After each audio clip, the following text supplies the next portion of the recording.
Part 1, A Hollow Where the Heart Should Be. Alexei woke up early. The air smelled of smoke and rain, someone was burning wet leaves nearby. The kids were still asleep. Irina. She was gone. At first, he thought she had left for another business trip. But something about the silence of this morning felt too complete. Too final. On the kitchen table lay a piece of paper. Just a few lines. I can't do this anymore. I have another life. You're a good man, but I'm no longer yours. Don't look for me. Don't call. I'm vanishing.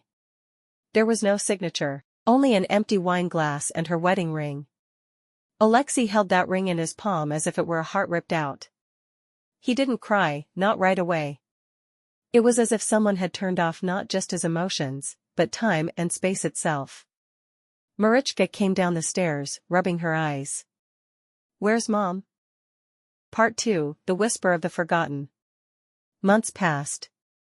Irina had truly disappeared. No calls. No messages.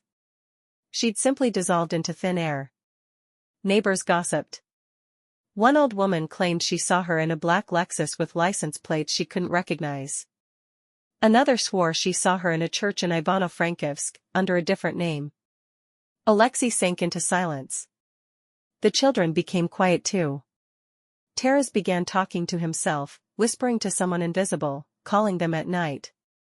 Marichka drew strange pictures, their mother, but with empty, black holes for eyes. One evening, cleaning Irina's old things, Alexei found her journal. The last pages were written in someone else's hand, not her handwriting. They were filled with symbols, stars, a kind of cipher.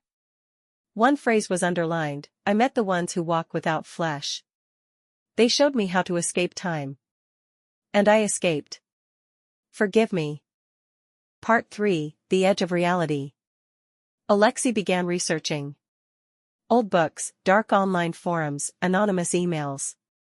One came from someone calling themselves the Guardian of the Gate, the ones who walk without flesh take souls who wish to disappear. She accepted their offer.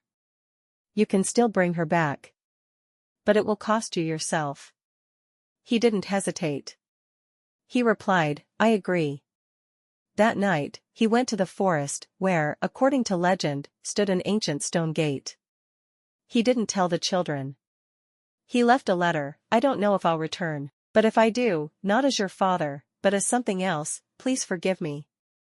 I do this because my heart no longer beats in this world without her. He stepped through the gate. There was no forest. No space. Just consciousness. Pain. Voices. And then he saw her, Irina.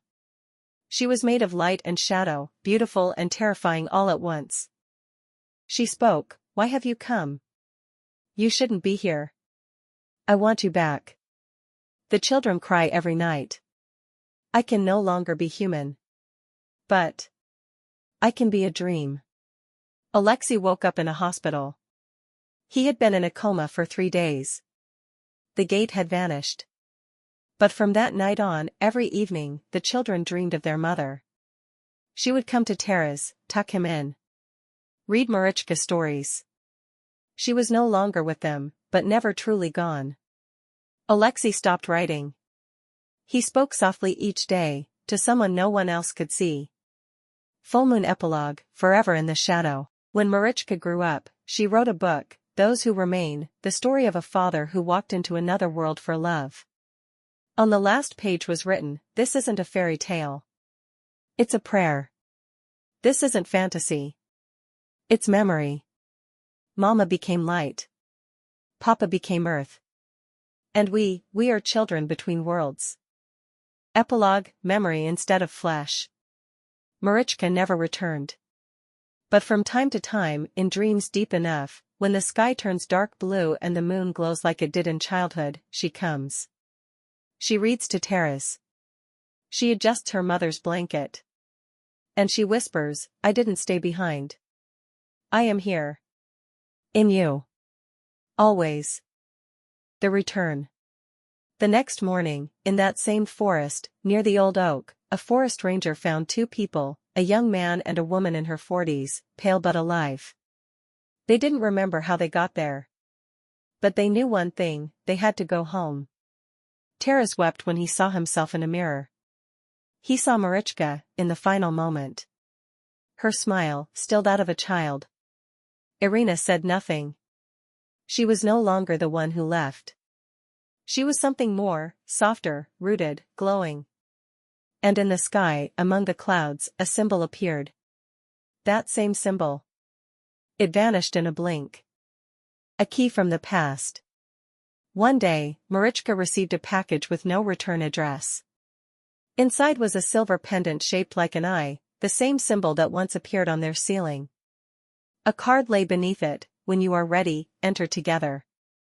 But remember, one soul must remain. Marichka understood, this was the door.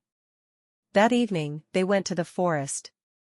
The gate was gone, but Taras, trusting his instincts, found the spot, under the old oak, whose roots pulsed like veins. They stood in a circle, lit a candle, placed the pendant on the ground, and spoke, "We seek the ones who did not return, show us the way." The earth trembled. Part 4, Between the Worlds. 12 years passed.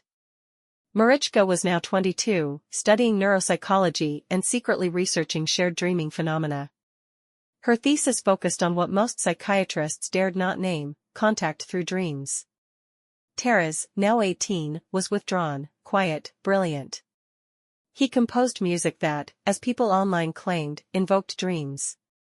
A single candle always burned in his studio, beside a portrait of their mother, drawn in childhood. Her eyes were empty yet somehow alive. Their father. Alexei disappeared exactly 1 year after waking from his coma. All that remained was his notebook, found in the forest. The final page read, "I see her every night. And every night I'm closer. If I don't return, don't follow my path." But the children had other plans.